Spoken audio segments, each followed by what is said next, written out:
JM capital auto সলিউশনের পক্ষ থেকে সবাইকে স্বাগতম। তো আজকে যে গাড়িটার বিষয় নিয়ে কথা বলবো, মিৎসুবিশি অ্যালটো 100। তো দেখলেন যে শকেপ জাম্পার খুলছি আমরা।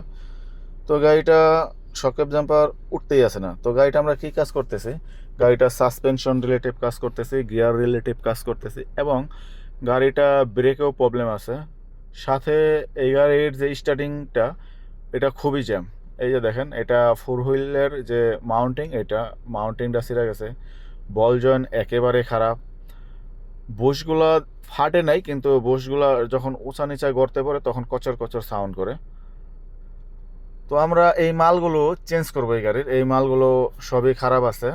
আর সাথে এই গাড়িটা মূলত, এই যে দেখেন brake pad, 2 number brake pad তো লাগাইছে, তারপর ওই যে দেখেন কি অবস্থা হয়ে গেছে ফাইটা দেখেন।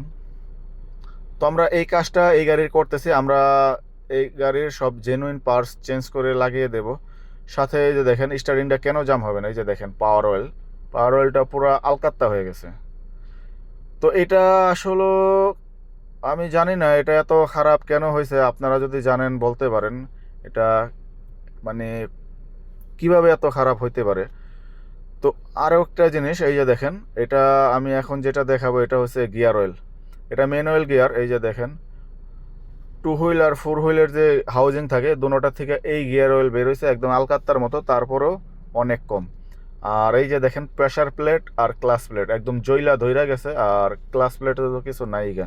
মূলত এটার কারণে গাড়িটা ভাগতেছিল না, সাইটের উপরে কোনো টানে উঠতেছিল না। তো এই সবগুলো পার্টস আমরা জেনুইন লাগিয়ে দেবো।